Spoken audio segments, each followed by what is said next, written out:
बना के तुम भी लहरों सी हुंकार भरो, अबला नहीं हो तुम नारी, इस बात का अभिमान करो। आदरणीय शिक्षकगण एवं समस्त सुधीजनों को मैं सुप्रिया पांडे बीएड प्रथम सेमेस्टर की छात्रा सादर प्रणाम करती हूँ। आज मैं आप सभी के समक्ष आजादी के 75 वर्ष एवं महिला सशक्तिकरण विषय पर अपने विचार प्रस्तुत कर रही हूँ। A woman is the full circle. Within her is the power to create, nurture and transform. निसंदेह सहजता से हर दिन भिन्न भिन्न भूमिकाएं निभाते हुए महिलाएं किसी भी समाज का स्तंभ है। नारी और पुरुष कुदरत की दो भिन्न नियामतें जरूर हैं, परंतु ना तो नारी प्रथम, ना तो नारी द्वयम है और ना ही पुरुष प्रथम। ये दोनों ही एक दूसरे के पूरक हैं। दोनों की ही भिन्न भूमिकाएं हैं और दोनों की ही भिन्न गुण।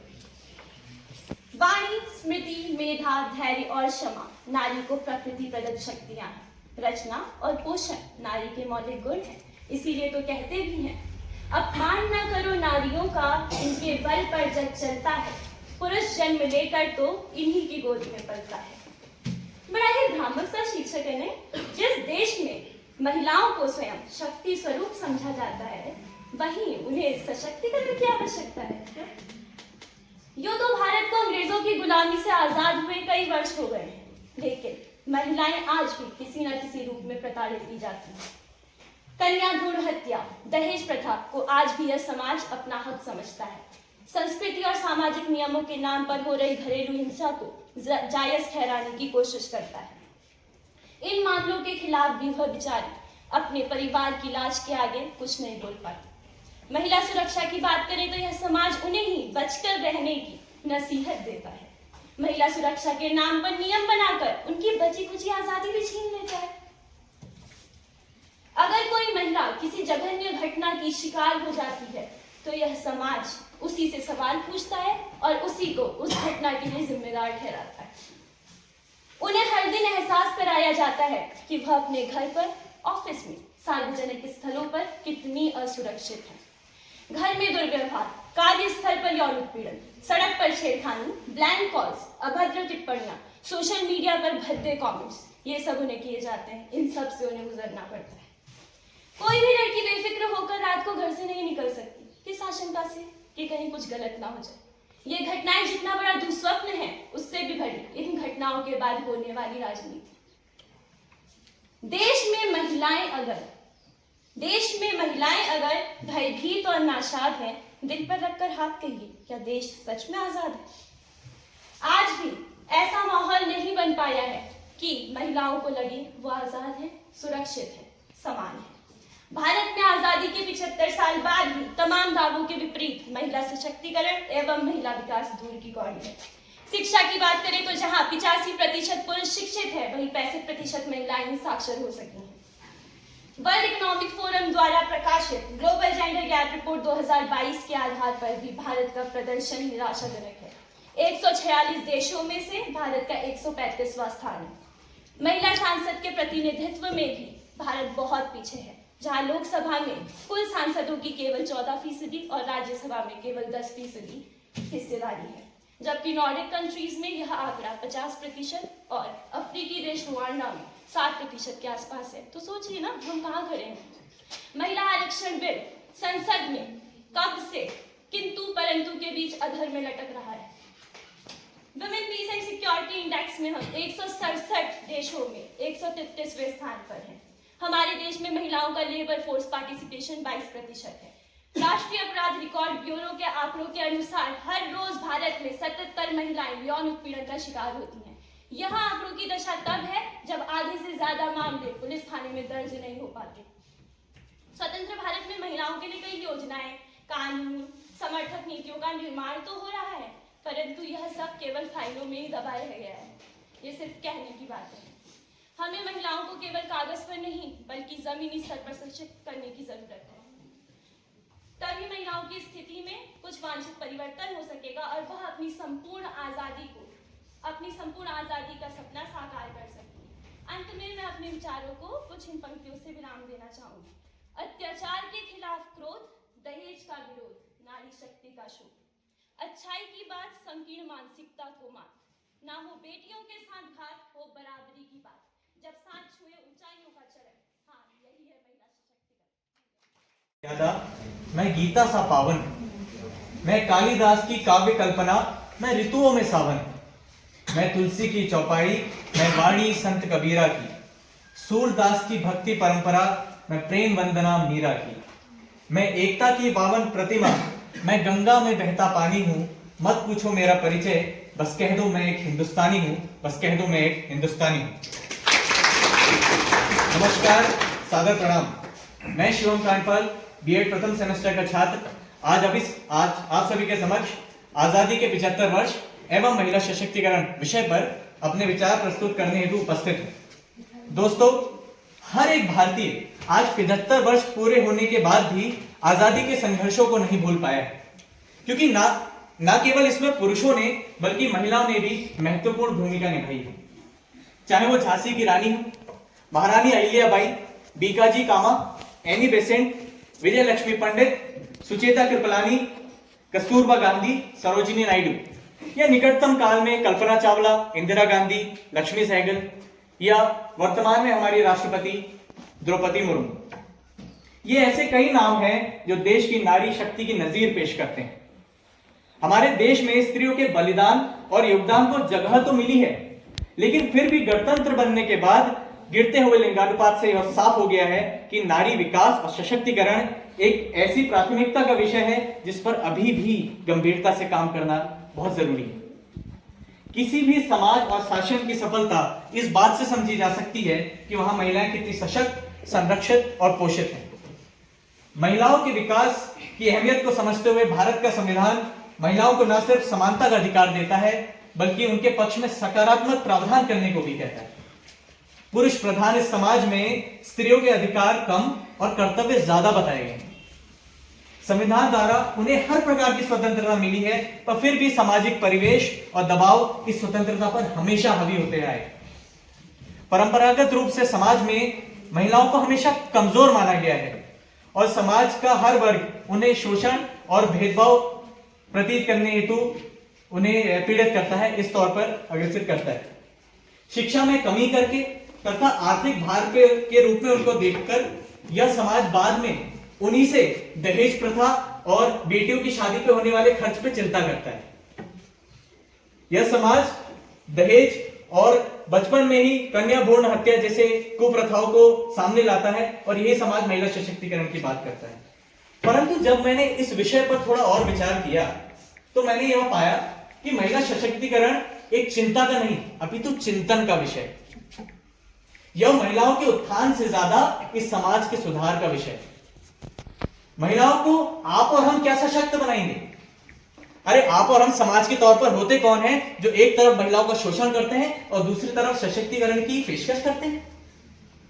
शक्ति का अवतार है नारी, धैर्य का भंडार है नारी, नारी बिना यह जग है नश्वर, जीवन का आधार है नारी। दोस्तों, मां, बेटी, बहन, पत्नी, साथी और बाद में मार्गदर्शक का किरदार निभाने वाली यह महिलाएं यह तो हमें सशक्त बनाती हैं। दोस्तों, बिना शक्ति तो शिव भी अधूरे। यहां पर उपस्थित सभी मेरे साथीगण तथा हमारे पूजनीय शिक्षिकाएं, यह सभी लोग मेरे लिए प्रेरणा का स्रोत हैं। जननी जन्मभूमिश्च स्वर्गादपि गरीयसी, अर्थात मां और मातृभूमि स्वर्ग से भी महान है। इन 75 वर्षों में इस समाज के तौर पर हमने कई बदलाव देखे, परंतु नहीं बदला है तो महिलाओं के प्रति हमारा नजरिया, नहीं बदला है तो उनके प्रति हमारा व्यवहार। तो आज यदि हम महिला सशक्तिकरण की बात करते हैं तो उससे ज्यादा विशेषता मुझे लगता है कि समाज सुधार में होनी चाहिए, क्योंकि महिलाएं हमेशा से ही सशक्त थी, वो हमेशा से ही समान थी। समानता की बात करने वाले हम पुरुष कोई भी नहीं होते। अंत में मैं आपसे एक बात कहना चाहूंगा, तू खुद की खोज में निकल, क्यों तू हताश है, तू चल तेरे वजूद को समय की भी तलाश है। जो तुझसे लिपटी बेड़ियां, समझना इनको वस्त्र तू, ये बेड़ियां निकाल के बना ले इनको शस्त्र तू। चरित्र जब पवित्र है तो क्यों है ये दशा तेरी, ये पापियों को हक नहीं कि ले ये परीक्षा तेरी। तू खुद की खोज में निकल, क्यों तू हताश है, तू चल तेरे वजूद को समय की भी तलाश है।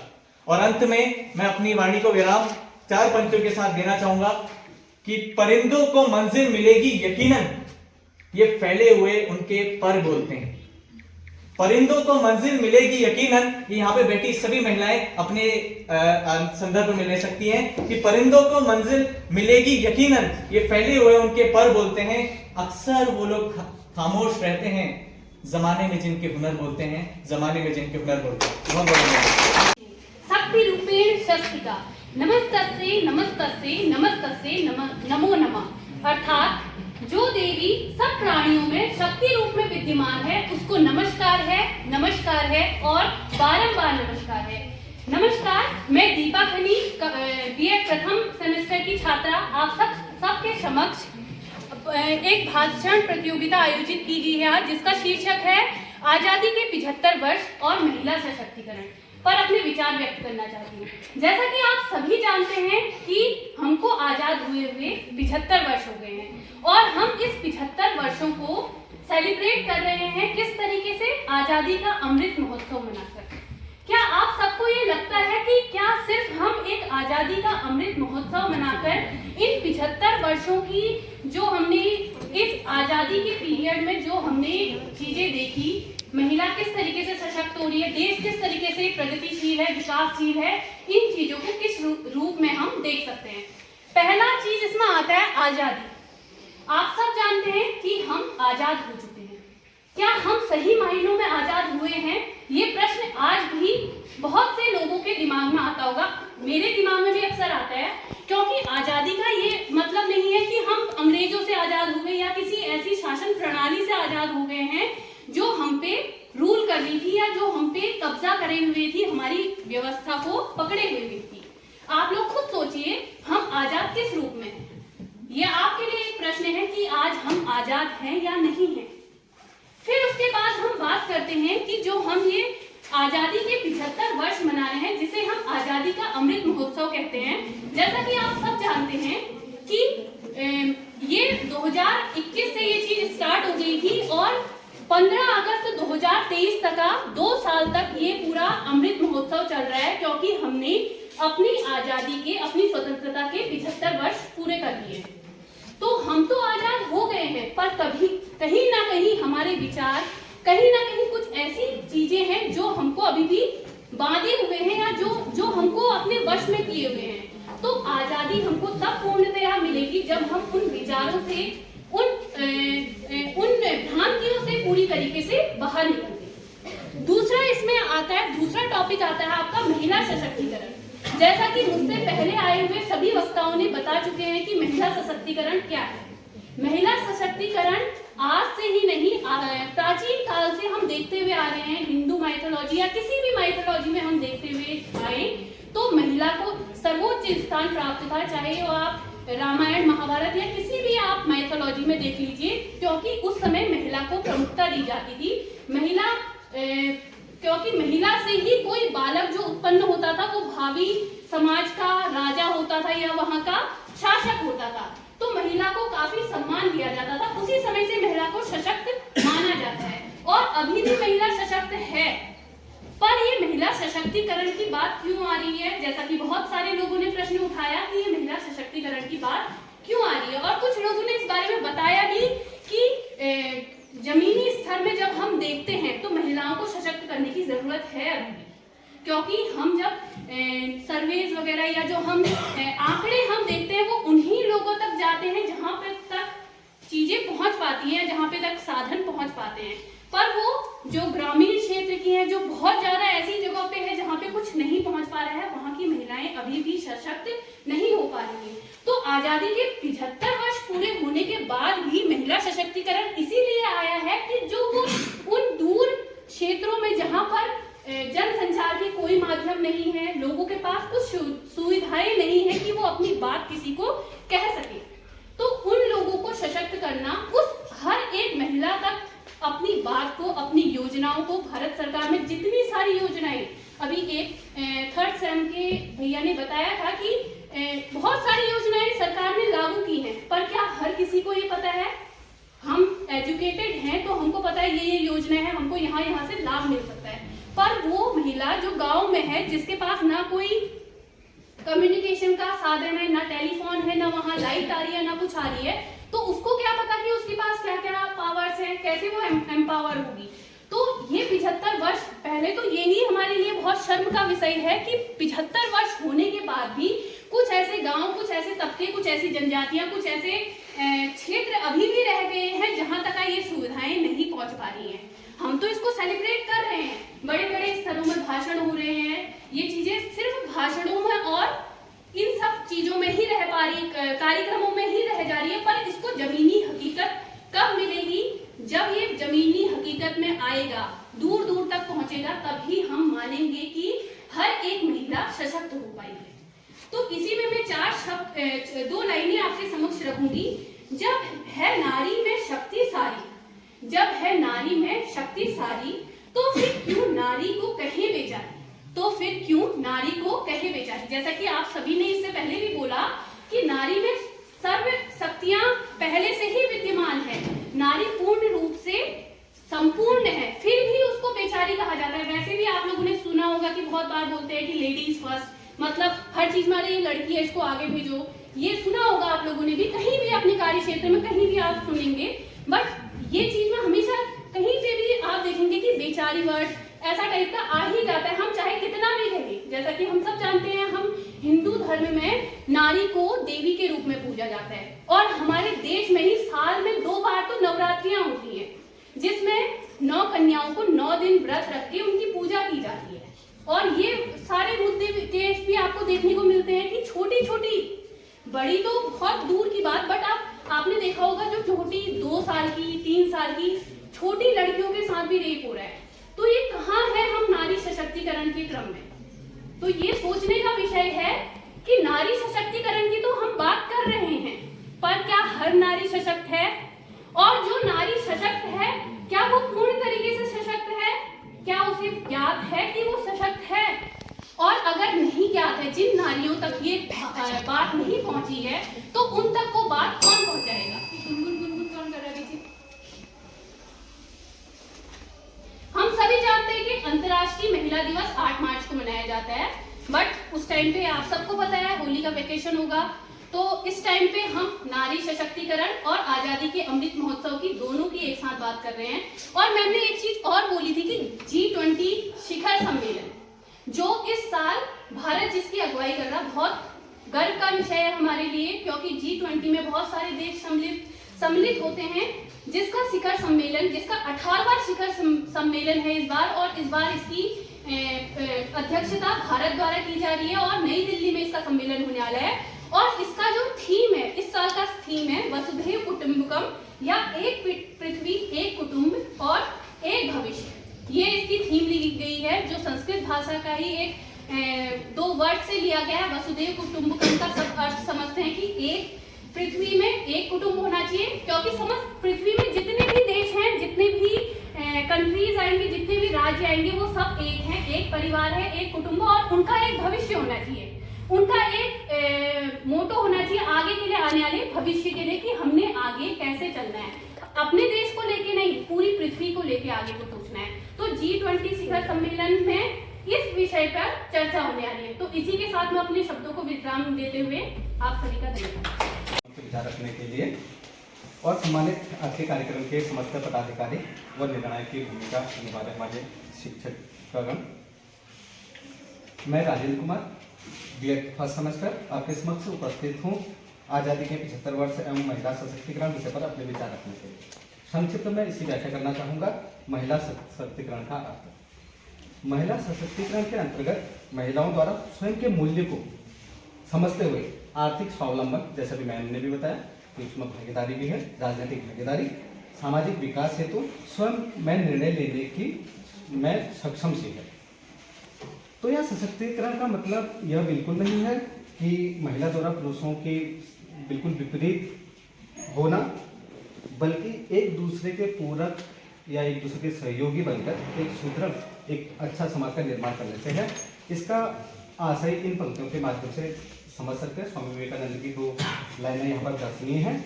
बिना महिलाओं की उपस्थित स्थिति में सुधार किए अब समाज का कल्याण संभव नहीं है, जैसे कि किसी पक्षी के लिए एक पंख से उड़ान संभव नहीं है। प्राचीन काल व मध्यकाल में महिलाओं की स्थिति का वर्णन करना यहाँ भी उचित नहीं है, क्योंकि आज के जो कार्यक्रम का उद्देश्य वाक्य है वह है आज़ादी के 75 वर्ष व महिला सशक्तिकरण। तो मुझे अपनी जो बातचीत है इस बात पर ही बल देते हुए आगे बढ़ानी है। मैं एक विधि का छात्र होने के नाते अपना नैतिक दायित्व भी समझता हूँ। यहाँ पर विधि की चर्चा संक्षिप्त में रखूंगा। भारतीय संविधान में महिलाओं से संबंधित निबंध व भारत में महिलाओं से संबंधित कानून, और बात करूंगा राज्य सरकार व केंद्र सरकार की कुछ योजनाओं पर। जैसे भारतीय संविधान की बात करूं, मौलिक अधिकार, नीति निर्देशक तत्व, चाहे पंचायतों में भूमिका की बात है, चाहे कर्तव्य की बात है, इन सभी में महिलाओं की भागीदारी या उनसे संबंधित उपबंधों का उल्लेख किया गया है। बात चाहे विधि के समक्ष समानता की हो, या धर्म, जाति, लिंग, जन्म, नस्ल के आधार पर भेदभाव न करने से हो, या समान रोजगार अवसर या आजीविका के पर्याप्त साधन, या समान कार्य के लिए समान वेतन, या कर्तव्य की बात करें, ऐसी प्रथाओं का त्याग जो महिला सम्मान के विरुद्ध हो। कुछ ऐसी विधि जो महिलाओं की स्थिति को सुदृढ़ करते हैं भारत में, जैसे दहेज निषेध अधिनियम 1961, गर्भ चिकित्सा के समापन अधिनियम 1971 का है, समान पारिश्रमिक अधिनियम, घरेलू हिंसा रोकथाम अधिनियम 2005 व शिक्षा का अधिकार 2009, और इसमें महत्वपूर्ण भूमिका जो निभाता है वो है राष्ट्रीय महिला आयोग। और सरकार की कुछ योजनाएं जैसे बेटी बचाओ बेटी पढ़ाओ, मिशन वात्सल्य, उज्ज्वला योजना, नंदा गौरा कन्याधन, निर्भया योजना, ये तमाम ऐसे योजनाएं हैं जो महिलाओं की भर्ती करने में महत्वपूर्ण भूमिका निभाती है। अब बात करता हूँ आज़ादी के बाद महिलाओं की उपलब्धि या उन क्षेत्रों की जहाँ पर महिलाएं सफल हुई हैं। ये एक अनुकरणीय वाक्य है।